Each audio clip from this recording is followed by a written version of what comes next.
Hey guys, what's up? Welcome back to Dragon Ball Nation. Now today I'm going to be giving you guys my episode 21 review for Dragon Ball Super. Now this episode continues the trend of the Resurrection F arc. This episode is mainly focused around the fight between Frieza's army and the Z warriors that were present in the battle.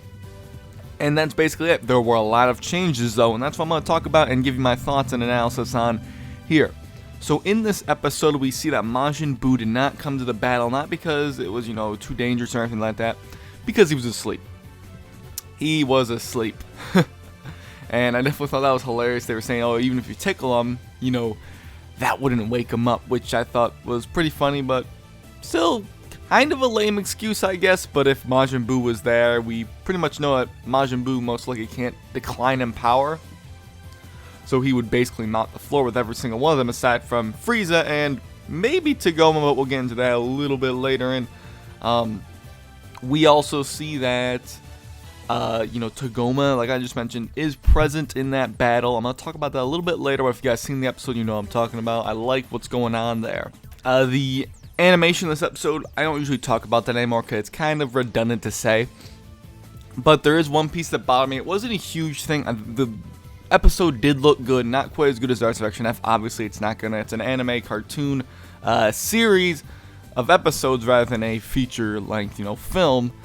But when they do the 3D modeling for the Frieza soldier, it did kind of bother me a little bit when they're just kind of standing there as a still image almost. It was kind of like a 3D render of the Frieza soldiers, but they weren't moving up and down. It was a little bit annoying, but it wasn't a huge deal. The rest of the animation looked great. But just that little piece of 3D animation did bother me a little bit. It kind of stuck out. We see it, Goku and Vegeta are training on Beerus Planet with Whis. They're supposedly going to some quote-unquote place. At least that's what the subtitles seem to allude on. From what I watched, they kind of emphasize the word that place as if it's some secret area. So we'll have to see what that is in a future episode if they actually do anything with that. Or maybe the subtitles I saw were just completely screwed. Frieza, of course, recognizes Krillin in this episode and sends a large group of his army after him, which was an amazing moment, actually. I'm like, well, Krillin should be able to beat these guys no problem. I don't see why he's so scared. I'm guessing he was probably scared because he hadn't been fighting for so long. He notices he's dodging these attacks like nothing, and that was an amazing moment. He's just like, oh, these attacks are so slow. I can dodge all of them, and he just completely obliterates him with his little scatter shot energy attack that he used on the Cybermen in the Saiyan Saga, which was amazing to see that happen. Shisami also joins the fight as we saw in the film, but this time he goes and Gohan fights him. Gohan is shooting blasts at him. Shisami's, Gohan's in his base form shooting blasts at him, and Shisami's blocking him. I'm not sure if Gohan really was trying to do anything with those blasts. And the reason I say this is because when Shisami grabs Gohan in this grip he has, Gohan's, completely incapacitated, quote unquote. But Gohan basically is just powering up. Nothing really happens to this, and what was said was, Gohan says to Shisami, I just had a daughter born, and when people like you come into this world, that really annoys me. I'm paraphrasing, of course, but that line was it was a little corny with the subs that I watched. I'm sure when the Dragon, any of the more accurate subs come out, I really want to go back and see what that line says, because I really enjoyed that line and how that was written. It was just a nice little moment in the episode. Then Togoma, who is present, kills Shisami by blasting him, and that blast therefore goes through Shisami and through Gohan and puts him down to the ground.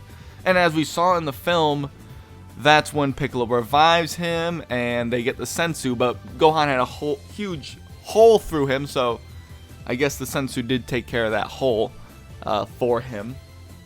And Togoma's personality is completely changed, and it's weird because this character got pretty significant character development in 2 episodes that he was in, which is awesome. Not sure how long he's gonna last in the show, but we'll see how that goes down. But it's revealed that Togoma was Frieza's sparring partner during his training. Obviously he wasn't keeping up very well, it didn't seem. He had to keep going to the healing chamber just about every day, it was implied. But we don't know how strong he is. In the next episode, it appears that he will be fighting some of the Z fighters. But the episode preview showed Gotenks, Super Saiyan 1 Gotenks, thrashing him. So hopefully he's not anywhere close to that level, or Gotenks got very, very weak over the course of these last few years in the series. Another thing to note that happened a little bit earlier in the episode, and this is going to be, if you are watching this for the first time and didn't see the Resurrection RF movie for whatever reason yet, this is a spoiler for the ending of that film, but basically, does not mention anything about his time travel stuff where he can go back in time. Maybe he'll do it in the next episode when they're at that place. But he doesn't say anything in this episode, and maybe they won't have that whole Earth blowing up happen at the end of this arc. I'm not sure if they would make that big of a change, but they've done some pretty big change with the series, and I'm not really sure if they are going to keep that or not. I think they should keep that in. I would still like to see it and have a little bit more changes to it, but still keep it in, of course. I thought it was kind of I always thought that was a cool scene in this series, but the power scaling for this saga does seem a little bit smoothed out from what it was in the movie. I mean, I think that the Frieza Warriors should not be giving them as much trouble as they are, even though it looks like, you know, Gohan obviously has stated not to be trying to kill any of them, but it looks like everyone's kind of doing that except for Krillin, I guess. But it's a little weird, but I do try to turn my brain off when I watch the movie for this part, because it doesn't make a lot of sense at all, and there's really no way to explain it. There's no way no way they would have declined that much, especially because, like I said, again, in the subs that I saw, Frieza says that these soldiers are a mix of second grade Frieza soldiers. So, you know, that could be different in other subs, but when it goes on something that specific, it could be a little bit different. But when it comes to numbers, usually they're not wrong when they're translating to the subs, but who knows. Oh, also Ginyu appeared again at the end of this episode. But yeah, that's pretty much it for the changes. There's a lot of big things to come. Nothing to really make a video about yet. Gohan did say that Frieza's first form power was pretty much completely different world right now, which I don't know if he's comparing him to like Boo or anything. I would doubt it, but once Frieza transforms into his final form and he's all done with his first form, we can do a little video on that, because I think there's a couple things you can say. I'll probably do it with Mike from Laughs Not Me, because we love talking about power scaling. I don't think Frieza's first form is going to be quite that high. I think what he says it's in a completely different, you know, world, or what. I'm paraphrasing, of course, because I don't have it right here in front of me.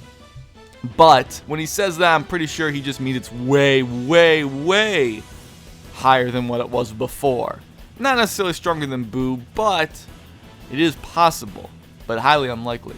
But other than that, I hope you guys enjoyed this little episode review. What did you guys think of the episode? I really, really, really enjoyed this episode. Actually, it's one of my favorite ones I've seen, and the ending bothered me because I just wanted to see what was going to happen next, even though we've seen all this crap. But I wanted to know what happens because they're changing so much. I really was intrigued, and I was super interested to see it. So hopefully you guys enjoyed this episode review. Let me know what you guys thought of it, what you think of the episode, and what you think is going to come in the future. But other than that, I'll catch you later.